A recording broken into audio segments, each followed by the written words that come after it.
Assalamualaikum. Halo semuanya, selamat pagi. Pagi. Ya. Apa kabar kalian pada hari ini kelas 9D? Baik Bu. Alhamdulillah. Siapa yang tidak hadir di hari ini? Aulia. Kenapa?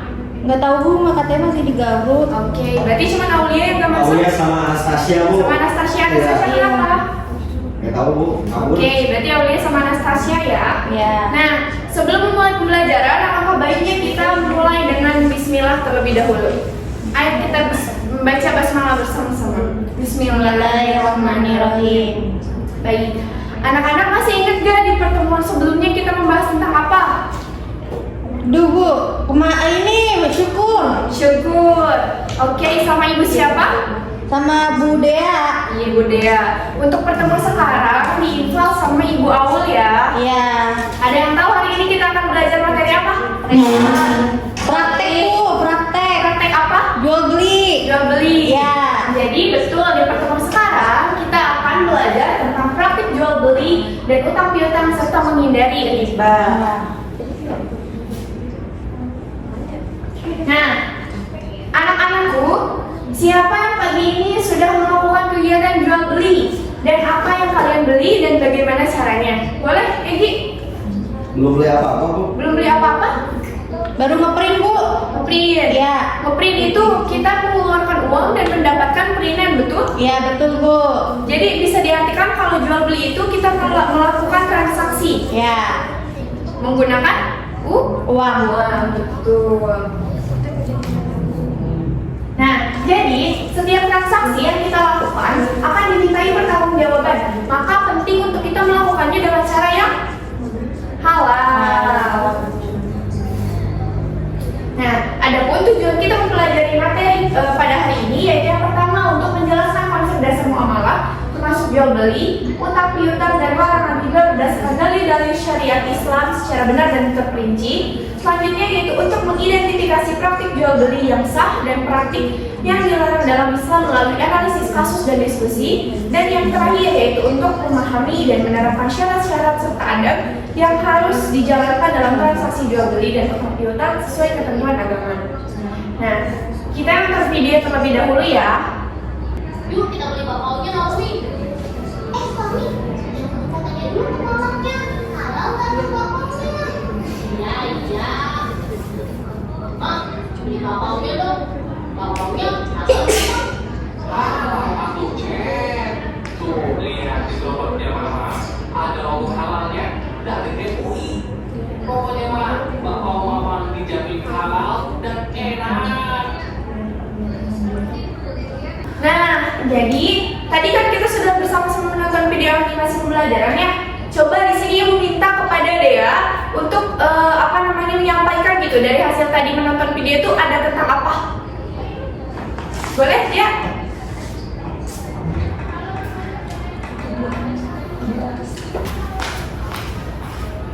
Ya Ibu, tadi yang sudah ditanyakan, jadi kita tuh harus hidup dalam jual beli. Oke, berarti hikmah yang dia dapatkan dari setelah tadi menonton video itu kita harus jujur dalam melakukan transaksi jual beli. Terima kasih kepada dia, kita kasih aplaus. Nah, sekarang Ibu mau bertanya kepada Yasmin. Nah Yasmin, bagaimana hukumnya jual beli buah yang masih di pohon dan bagaimana dengan jual beli online? Dimana kalau kita beli online itu kita belum tahu wujud dari benda yang akan kita beli teh seperti apa. Boleh Yasmin dikemukakan pendapat Yasmin? Kalau jual beli buah yang masih di pohon itu tuh nggak sah Bu, karena kan dia belum jelas itunya buahnya udah masak atau belumnya, jadi kayak nggak sah. Terus bagaimana dengan jual beli online di mana kita tidak melihat langsung barangnya?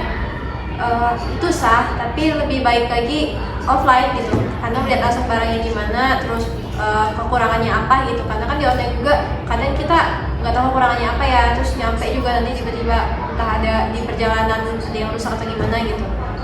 Terima kasih. Baik, terima kasih kepada Naya Yasmin. Kita kasih aplaus untuk Naya Yasmin. Nah, jadi anak-anakku tadi kan kita sudah menonton video ya dan juga sudah mengidentifikasi dari studi kasus. Nah, jadi adapun pengertian dari jual beli sendiri yaitu pertukaran barang dengan barang lain yang sebanding barang dan dianggap sah jika memenuhi rukun dan syaratnya, di mana barang menjadi milik pembeli dan uang menjadi milik si penjual.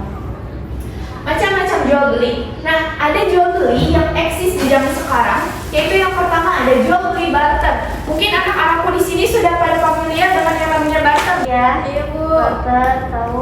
Nah, jadi barter itu tuh kita tukar menukar barang dengan barang. Semisal Ibu Lia di sini membutuhkan tas. Nah, Edi mempunyai sepatu. Nah, Edi membutuhkan tas. Ibu Lia membutuhkan sepatu. Jadi Ibu Lia dan Nak Egi bertransaksi barter, bertukar barang yang kita butuhkan. Yang kedua ada money changer atau pertukaran uang. Ketiga ada jual beli kontan atau langsung dibayar tunai. Yang keempat ada jual beli dengan cara mengangsur atau kredit. Dan yang terakhir ada jual beli dengan cara lelang. Untuk lelang sendiri seperti misalnya Ibu mau menjual tas yang harganya 30 juta. Nah, Ibu membeli harga belinya 30 juta. Ibu menawarkan karena tas itu mau Ibu jual, Ibu bikin lelang. Siapa yang menaruh harga yang lebih tinggi, dia yang berhak mendapatkan barang tersebut. Nah, adapun hukum dan sunnah dari transaksi jual beli. Yang pertama ada hukum. Yang pertama jelas ada mubah atau diperbolehkan. Yang kedua ada wajib. Yang ketiga ada sunnah dan yang keempat ada haram. Kenapa di sini jual beli bisa haram? Kenapa jual beli bisa haram? Karena tidak sah. Apabila terjadi kecurangan dalam melakukan transaksi jual belinya, kayak nggak jujur sama dan terhadap barang jualannya gitu. Betul. Jadi tadi kan anak-anakku di sini sudah pada mengemukakan pendapatnya gitu. Kenapa jual beli itu bisa haram? Jadi salah satu faktor kenapa jual beli bisa haram, kalau misalnya kita menjual barang yang tidak diperbolehkan atau yang sudah jelas barang itu dilarang. Kayak misalnya anak sekolah nih, Nak Egi anak kelas 9D, tanpa kelas dia jualan narkoba. Itu kan jelas tidak diperbolehkan ya. Nah, itu tuh salah satu contoh kenapa jual beli itu bisa haram hukumnya.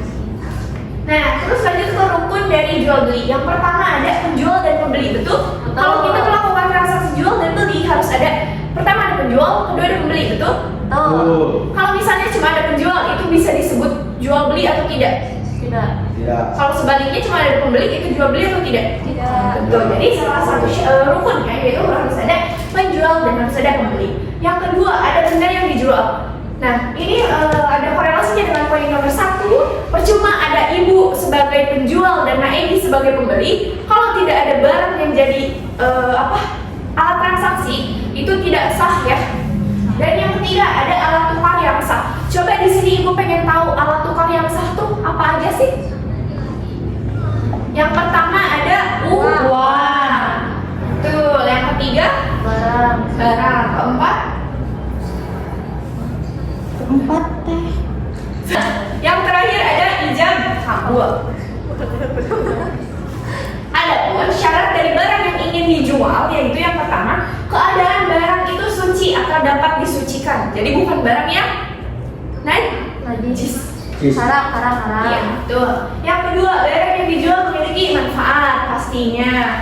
Yang ketiga, barang yang dijual adalah milik penjual atau milik orang lain yang dipercayakan kepada si penjual untuk menjual barang tersebut. Kenapa di sini ada poin nomor 3? Tadi kasus seperti ini. Nak Jakia mau menjual sebuah toples kepada Nak Dea. Tapi toples itu ternyata milik Yasmin.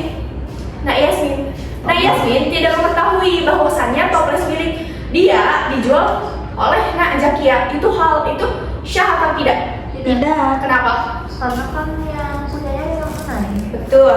Kalau misalnya dibalik ternyata Nak Yasmin yang meridoi untuk si toples itu dijual, berarti hukumnya Tidak sah. sah. Karena Yasmin menyetujui. Minta komisi. Yang keempat ada barang yang dijual dapat diserah terimakan sehingga tidak terjadi penipuan dalam jual beli. Dan yang terakhir ada barang yang dijual dapat diketahui dengan jelas baik ukuran, bentuk, sifat dan bentuknya oleh penjual dan pembeli. Jadi misalnya Nak Dea mempunyai online shop. Nak Dea mau jual slime. Itu di online shop Nak Dea, slime-nya size-nya 500 ml. Ternyata yang datang waktu sudah di pay, sudah dibayar cuma 50 mili, itu penipuan kan? Jadi tidak Sudah salah. Nah, adapun di sini yang namanya ijab kabul. Apa yang terlintas di benak kalian ketika mendengar ijab kabul? nikah. Sebuah proses untuk menjadikan sesuatu itu tuh hak milik atau sah gitu. Jadi ijab kabul itu pernyataan si penjual barang, sedangkan kabul adalah perkataan pembeli barang. Jadi dengan demikian, ijab kabul merupakan kesepakatan antara penjual dan pembeli atas dasar suka sama suka. Nah, di sini ada jual beli yang diperbolehkan. Yang pertama, telah memenuhi rukun dan syarat dalam jual beli. Yang kedua, jenis barang yang dijual halal. Yang ketiga, jenis barangnya suci. Yang keempat, barang yang dijual memiliki manfaat. Yang kelima, atas dasar suka sama suka dan bukan karena paksaan. Dan yang keenam, saling menguntungkan. Coba, siapa yang bisa menjawab kenapa dijual beli diperbolehkan di poin nomor 6 harus ada saling menguntungkan? Ya betul, Mbak Yasmin. Karena kalau misalnya tidak saling menguntungkan atau merugikan sebelah pihak, itu jual belinya tidak diperbolehkan. Dan yang selanjutnya ada jual beli tidak diperbolehkan apabila yang pertama memperjualbelikan barang-barang yang haram, seperti misalnya obat-obatan keras, minuman keras, dan lain sebagainya. Kedua, jual beli barang untuk mengacaukan pasar. Yang ketiga ada jual beli barang curian. Yang keempat, jual beli dengan syarat tertentu. Yang kelima, jual beli yang mengandung unsur tipuan. Yang keenam, jual beli barang yang belum jelas, misalnya menjual ikan dalam kolam. Itu misal Ibu Lia punya kolam, kolamnya ada ikannya. Ibu Lia ngomong sama anak Jakia, ini di dalam kolam isinya ada 1000 ikan, tapi kita tidak tahu, siapa tahu beranak pinak di dalam kolam itu. Jadi tidak diperbolehkan ya. Dan yang selanjutnya itu jual beli barang untuk ditimbun. Coba ada yang bisa kasih contoh gak barang yang ditimbun itu seperti apa? Kayak misal waktu pandemi 2019, pandemi COVID, itu apa yang ditimbun? Hand sanitizer, Masker. APD, masker. Itu kenapa ditimbun? Jadi biar stoknya berkurang dan nanti si orang yang menimbun atau si penimbun ini bisa menjual dengan harga pasar yang sangat tinggi.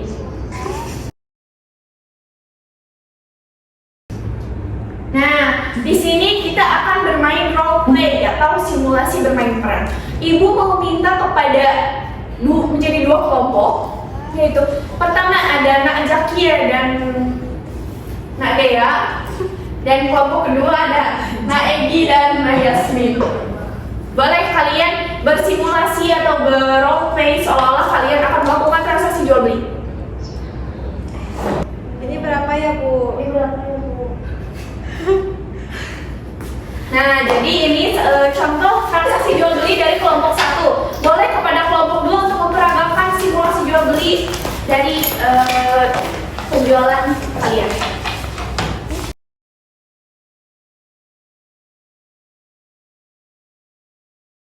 Nah, ini contoh simulasi atau role play bermain peran transaksi jual beli dari kelompok 2. Kasih aplaus untuk semuanya.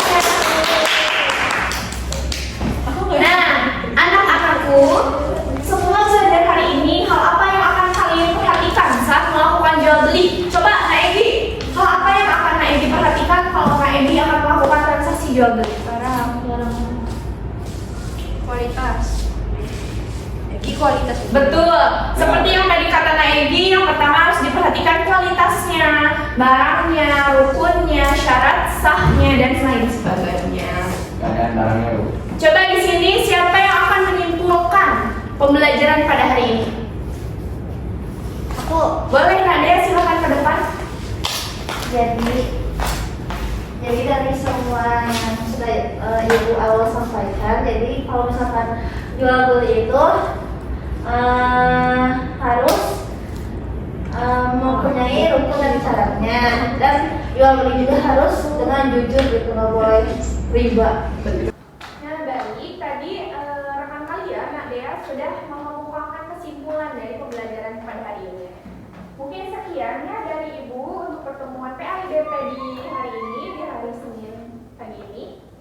Selanjutnya, apakah setelah ini ada mata pelajaran lain? Ada sama Bapak Egi ya kalau nggak salah? Iya, Bapak Egi. Semangat semuanya.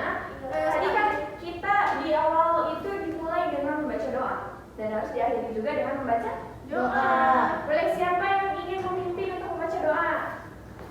Boleh Kak Egi? Doa mulai. Doa mulai. Terima kasih.